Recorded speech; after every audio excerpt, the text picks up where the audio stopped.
Hello दोस्तों, कैसे हैं आप लोग। पढ़ाई चल रही है आपकी।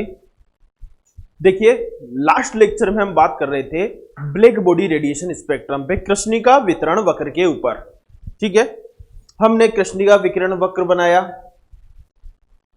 आपको पता है लास्ट लेक्चर में आपने देखा है कि वो किस तरीके से मिलता है। फिर हम वही बात कर रहे थे, वही क्लासिकल और क्वांटम का लड़ाई, कि कहाँ क्लासिकल फेल हो गई, फिर कहाँ आके क्वांटम की एंट्री हुई।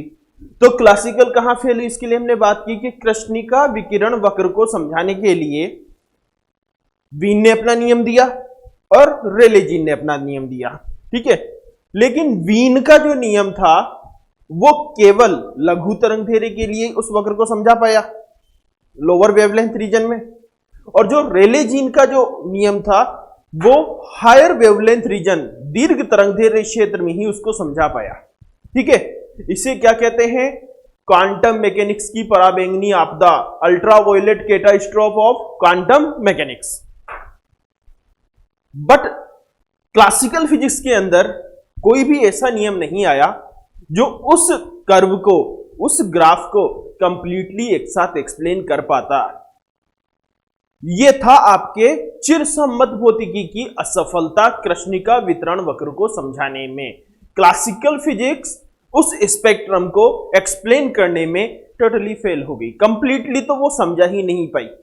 ठीक है, अब रिक्वायरमेंट किसकी थी, कुछ ऐसा होना बाकी था कि हम उसको एक्सप्लेन कर पाते। तो अब देखिए, क्वांटम की स्टार्टिंग हो रही है यहां से। ठीक है, क्वांटम की स्टार्टिंग किसने की, आपके मैक्स प्लांक ने।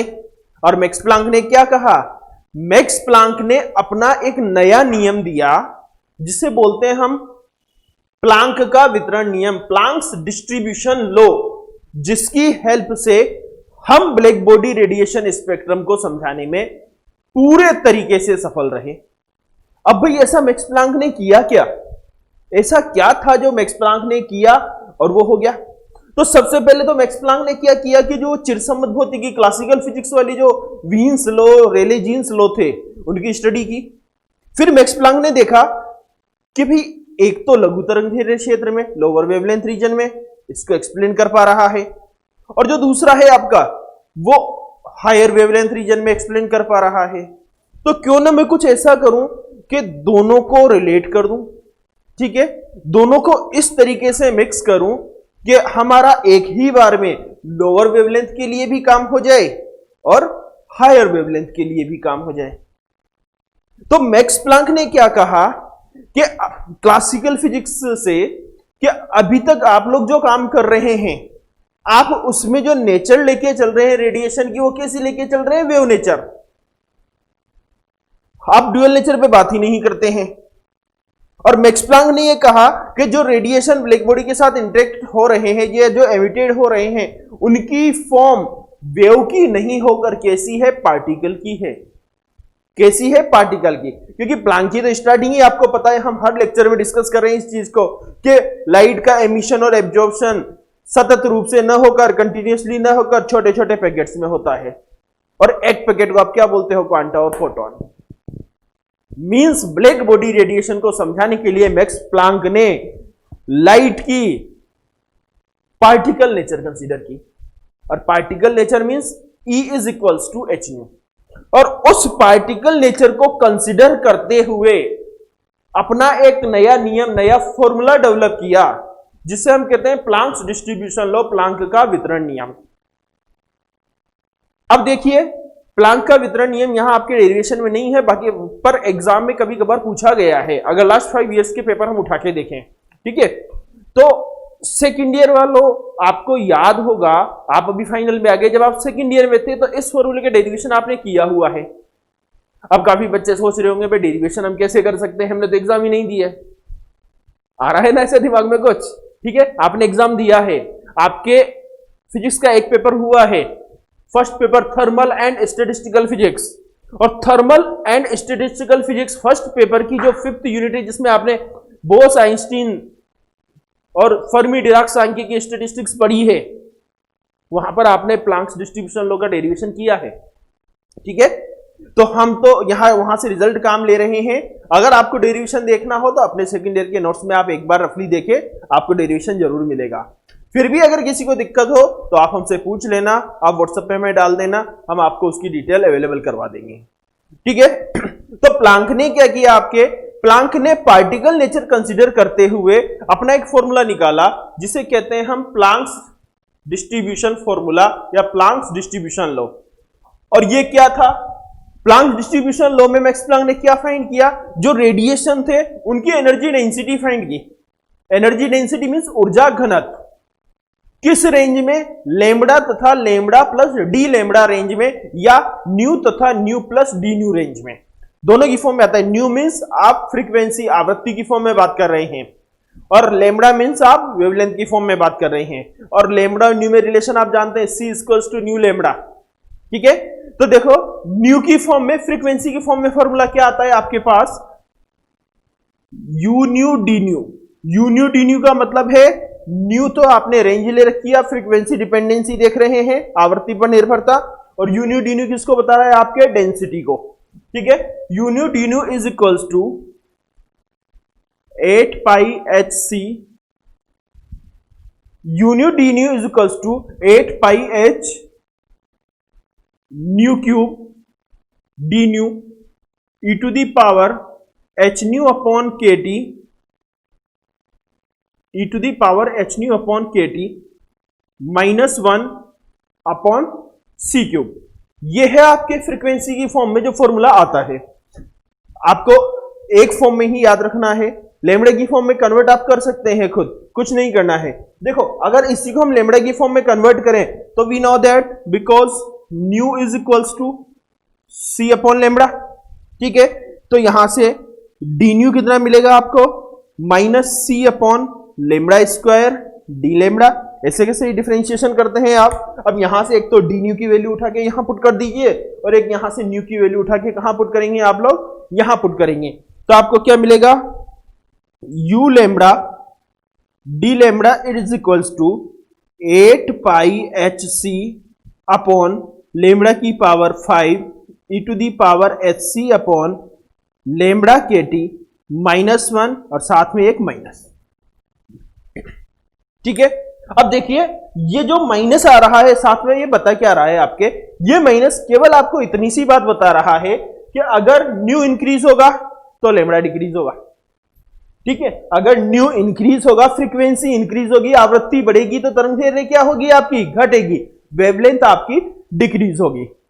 This is known as Planck's distribution formula और प्लांक्स डिस्ट्रीब्यूशन लॉ। अब अभी तो बात केवल किसकी हुई है, लॉ की हुई है। अब हमें यह भी देखना है कि ये काम कर रहा है कि नहीं कर रहा है। प्लांक ने फाइंड तो कर लिया, चेक तो करना पड़ेगा भाई। ठीक है। तो अब हम क्या देखेंगे इसका कि ये आपके काम कर रहा है या नहीं कर रहा है। इसके लिए मैं आपको क्वेश्चन की फॉर्म में करवाता हूं। आपके क्वेश्चन एग्जाम में किस तरीके से पूछा जाता है कि with the help of Planck's distribution law find the Wien's law and Rayleigh Jeans law. Planck के वितरण नियम की सहायता से वीन का नियम तथा रेले जीन का नियम प्राप्त कीजिए। ठीक है। तो आप पहले इसको लिख लीजिए, फिर हम उस पर डिस्कस करते हैं। ओके, लिख लिया आपने। अब देखिए हम इसको क्वेश्चन की फॉर्म में लिख रहे हैं, with the help of Planck's distribution law find Wien's and Rayleigh Jeans law. Planck के वितरण नियम की सहायता से वीन तथा रेले जीन का नियम प्राप्त कीजिए। ठीक है। अब इसकी जब आप शुरुआत करेंगे क्वेश्चन की, तो हम कहां से करेंगे, from Planck's distribution law we know that. अब आपके दिमाग में सबसे पहली चीज तो ये आएगी कि आप किस फॉर्म में लो, आप आवृत्ति की फॉर्म में जो आपने न्यू की फॉर्म में निकाल रखा है फ्रीक्वेंसी में, हम उसको कंसीडर करें या लेमड़ा की फॉर्म में। तो आप पहले ये ध्यान देखो कि क्लासिकल फिजिक्स कहां फेल हुई। वीन का जो लॉ था आपके, वीन का नियम लघु तरंग दैर्ध्य के लिए लोअर वेवलेंथ रीजन में फेल हुआ, और रेले जीन का लॉ दीर्घ तरंग दैर्ध्य हायर वेवलेंथ रीजन में फेल हुआ। बात किसकी हो रही है, तरंग दैर्ध्य की। हम कौन सा काम ले, लेमड़ा। अब देखो उसमें माइनस आ रहा है, मैंने आपको बताया माइनस क्या बता रहा है, केवल आपको नेचर बता रहा है कि जैसे जैसे न्यू इंक्रीज होगा वैसे वैसे लेमड़ा क्या होगा, आपके डिक्रीज होगा। तो माइनस कंसीडर नहीं करना है, हम डायरेक्ट क्या लिखेंगे, from Planck's distribution law, Planck के वितरण नियम से हम जानते हैं कि। ठीक है। तो देखिए फ्रॉम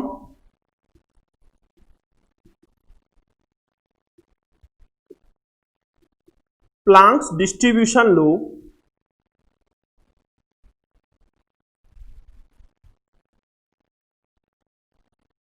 we know that क्या है आपके पास u lambda d lambda is equals to 8 pi H C upon lambda की power 5 e to the power H C upon lambda k T minus 1 d lambda. ठीक है, अब जब हमें अगर वीन्स का लॉ निकालना है तो वीन्स के लॉ के लिए क्या कंडीशन ले? First condition for lower wavelength region. ठीक है, तो ये आपकी condition first for lower wavelength region क्या मिलेगा आपको? एच सी अपॉन लेमड़ा के टी, एच सी अपॉन के T is very very greater than lambda, क्योंकि लेमड़ा क्या है? लोअर वेवलेंथ में बात कर रहे हैं, लेमड़ा बहुत छोटा है। और एच सी अपॉन लेमड़ा के T is very very greater then, जब एच सी अपॉन लेमड़ा के टी एक से बहुत ज्यादा बड़ा है तो यहां हम क्या कर सकते हैं? E to the power H C upon lambda के टी की तुलना में, के कंपैरिजन में वन को क्या करें? नेग्लेक्ट कर दें। ठीक है, देयरफॉर इक्वेशन 1 इंप्लाइज क्या मिलेगा आपको? u lambda d lambda is equals to 8 pi H C upon lambda की power 5 e to the power H C upon lambda k T D lambda, यही मिल रहा है। और इसी को यूं लिख दें, u lambda d lambda is equals to a upon lambda की power 5 e to the power minus b upon के T D lambda, where a is equals to 8 pi hc and b is equals to hc upon lambda. ध्यान दीजिए, ठीक है। और आप देखिए, this is equation A. Equation A किसको represent कर रही है? आपके वीन्स लॉ, यही निकाला हुआ है आपने। वीन्स लॉ क्या कह रहा था? ए अपॉन लैम्बडा की power 5 e to the power minus B upon के टी डी लैम्बडा, ये होती है एनर्जी डेंसिटी। तो देखिए, जब हमने प्लांक्स डिस्ट्रीब्यूशन लॉ यूज किया, उससे लोअर वेवलेंथ वाला जो कंसेप्ट लगाया, आपको वीन्स का नियम मिल गया। मतलब आधे कर्व को, आधे स्पेक्ट्रम को एक्सप्लेन करने में तो ये सक्सेसफुल हो गया, क्योंकि हम प्लांक्स डिस्ट्रीब्यूशन फॉर्मूला की हेल्प से क्या फाइंड कर पा रहे हैं? Wien's law. अब अगर हम रेले जीन्स लॉ भी अगर प्राप्त कर लेते हैं तो प्लांक डिस्ट्रीब्यूशन लॉ से पूरे इसके स्पेक्ट्रम को हम समझा सकते हैं। ठीक है, तो अब हम इससे रेले जीन्स लॉ फाइंड करें, उससे पहले आप एक बार पॉज करके लिख लीजिए। ओके, अब देखिए, अब दोबारा किसके लिए बात कर रहे हैं हम? सेकंड केस में आपके फॉर हायर वेवलेंथ रीजन। अब हायर वेवलेंथ में बात कर रहे हैं तो लेमड़ा क्या होगा? बहुत बड़ा होगा। तो हम क्या लिख सकते हैं for higher wavelength? H C upon के T is very very less than lambda. पहले तो ये क्या था? बहुत बड़ा था। और एच सी अपॉन लेमड़ा के T is very very less than 1। ठीक है, बट एक छोटी सी रिक्वायरमेंट है, अब ऐसा मत कर देना कि अब ये एक से बहुत छोटा है तो आप directly to the power H C upon lambda के टी को एक के मुकाबले नेग्लेक्ट कर दो। एक्सपोनेंशियल फंक्शन आपके नेचर बताते हैं। ठीक है, तो अब हम कंडीशन देखने के लिए क्या करें? एक्सपोनेंशियल की सीरीज खोल दें, और एक्सपोनेंशियल की सीरीज क्या कहती है आपके?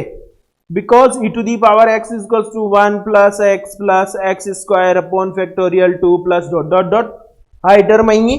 उसके अकॉर्डिंग देखें अगर हम, तो E to the power H C upon lambda के T is equals to 1 plus H C upon lambda के T plus dot dot dot high terms को क्या कर रहे हैं? नेग्लेक्ट कर रहे हैं। ठीक है,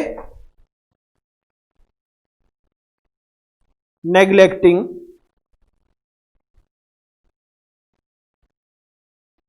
हायर ऑर्डर टर्म्स। ठीक है, तो यहां से e to the power H C upon lambda के टी की जगह क्या रख सकते हैं, 1 प्लस एच सी अपॉन लेमड़ा के टी।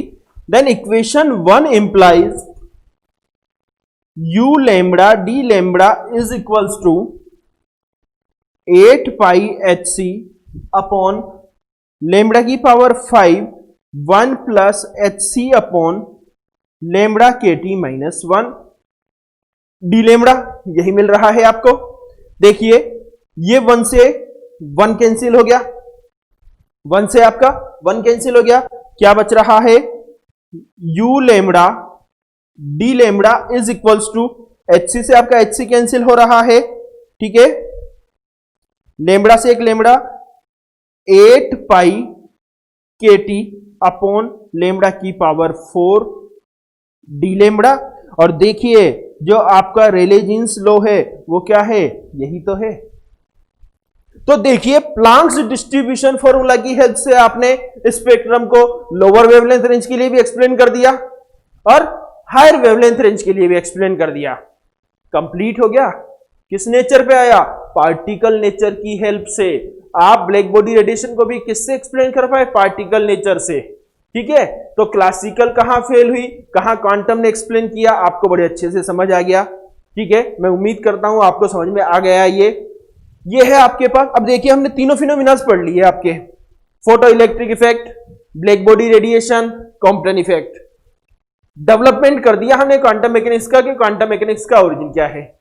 अब मैं नेक्स्ट लेक्चर्स में आपको हाइजेनबर्ग अनसर्टेनिटी प्रिंसिपल, हाइजेनबर्ग का अनिश्चितता का सिद्धांत पढ़ाऊंगा। इसी यूनिट का टॉपिक है आपके, बहुत अच्छा टॉपिक है, बहुत अच्छी फिजिक्स है उसके अंदर, ठीक है। लास्ट टॉपिक है वो हम उसकी कुछ एप्लीकेशंस पढ़ेंगे जिसमें आपकी यूनिट क्या है पूरी खत्म हो जाएगी, ठीक है। तो मिलते हैं नेक्स्ट वीडियो में हाइजेनबर्ग अनसर्टेनिटी प्रिंसिपल के साथ। तब तक आप इसको लिख लीजिए, कंप्लीट कर लीजिए। Thank you so much.